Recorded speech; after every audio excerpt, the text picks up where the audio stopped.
Today's topic is on predictive analytical model, which is part of the chapter 6 on regressions.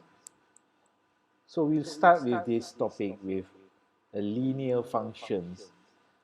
What is linear functions actually is?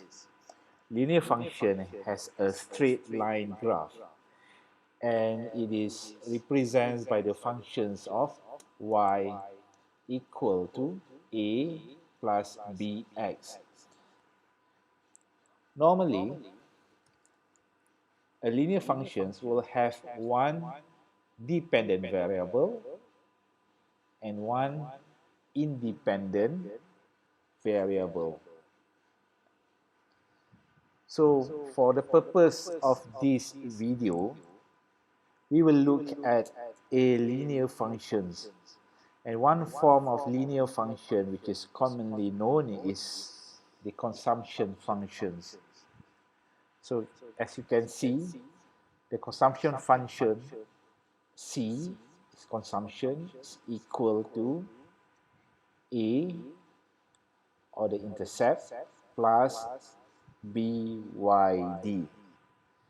Y is the disposable income. So what is disposable income? Is an income that we get after minus tax. Okay, with that introduction, let's get into details with what is consumption functions.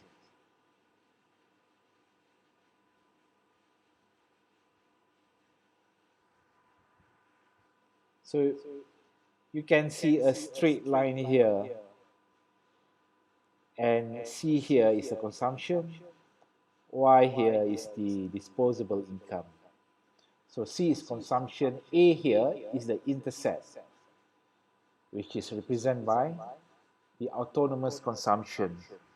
What is autonomous consumption actually is?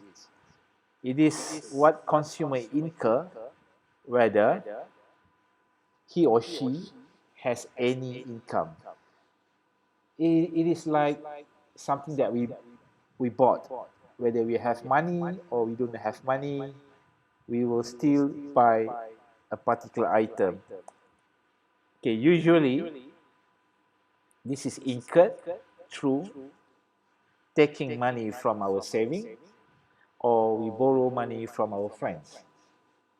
So that is why, even though y can be 0 here, the intercept or the autonomous consumption will always be not 0. B is slope and D is autonomous consumption.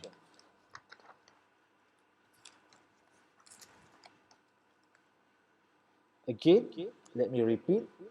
If y is 0, there is still consumption taking place through A.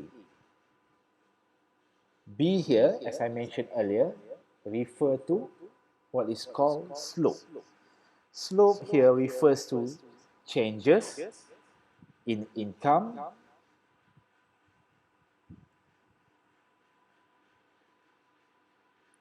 changes in consumption, divided by changes in income. Okay, I repeat again. Slope refers to changes in income divided by changes in, slope refers to changes in consumption divided by changes in income. So if income changes by 1 unit, we actually want to see the changes that incur towards the consumption. Y here refers to disposable income. Okay, so in this case, we can see a linear function when there is a positive relationship between disposable income and consumption.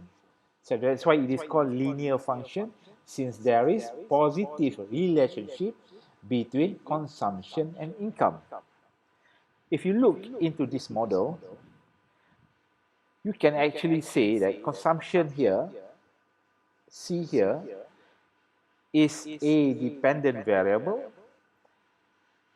Why it is called dependent variable? Because consumption depends on disposable income. Okay? Whenever we want to consume, it depends on our income. And disposable income here, in a linear function model here, this is what we call independent variable. So consumption is dependent variable, whereas disposable income is independent variable. Okay, next. Let us look at some of the example here. So we have a consumption function of 20 plus 0.5. So the intercept is 20 and the slope is 0.5 disposable times disposable income. Let's say we have an income here of 1,000 ringgit. So now let us plug in the intercept, which is 20, and B, which is the slope, 0.5. So you can see, if I have an account of disposable income of 1,000 ringgit and I plug in into the functions here, so you can see my consumption will be 520. So what can we conclude from this? We can actually say that from this predictive model, someone with an income of 1,000 ringgit will consume their portion of income worth 520 ringgit. So this is our predictive model, meaning that we are trying to predict with a certain level of income how much will be the consumption that will happen. Okay, so here you can see that if when we collect data, we will get a point like this. Okay, a point like this, the red dotted point here. In order for us to get a predictive model, what we need to do is to find the best fitted line, which is the dotted line over here. Can you notice the dotted line over here? I'm sorry if it is quite small. So in order to do that, how are we going to do this? In order to do that, we can actually utilize or use what is called Excel trend lines.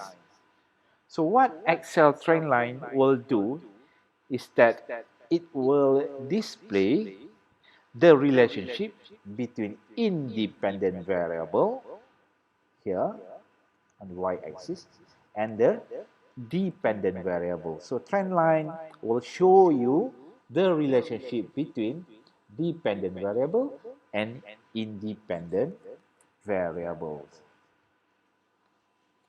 Okay, so now let me show you some of the example from the Excel. Okay, what do I have here is a data of the sale of durian. So how many customers that I have? Let's say I have 30 customers, and every time they came and bought durian, I will record their income and the amount of durian that they have bought, or the sales or the consumption that they have made.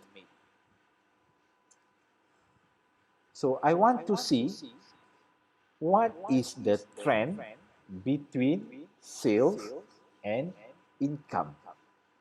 So what we can do in Excel is to create what is called a scatter plot to see the trend. Okay, create a scatter plot in order to see the trend between the dependent variable and the independent variable. So first, we go to Insert. Okay, remember, go to the menu Insert. Oh, sorry, before that I forget. Before I can create a scatter plot, I need to select my data or the range which I want to create my scatter plot. So I will select both my income and sales. Let me try again. Okay. So I've selected everything under income and everything under sales. I go to insert and I choose scatter plot. So scatter plot should be here. So click on that. Over here in the sub menu, I choose scatter. Click on that. So this is the scatter plot. So now you can see Excel has auto generated a trend line here. So this is what we call a trend line. We can see actually a straight trend line and a positive relationship between consumption and income. It is a positive relationship. What does it mean by positive relationship? As income increasing, sales is also increasing. You can see, if a person with an income of 10,000 will bought a durian worth of 800 ringgit. If a person with an income of, let's say here, roughly 2005, he will buy less durian. So it is a positive relationship. As income increase, sales of durian will also increasing. Next, what should we do next? Next, we want to get a trend line, and what Excel going to do is Excel will find the best fitted line. But how are we going to do that? So you can look here at the quick layout menu. You press on that and look for the trend line for layout number 9 because it will give you the trend line. So I'll click on that.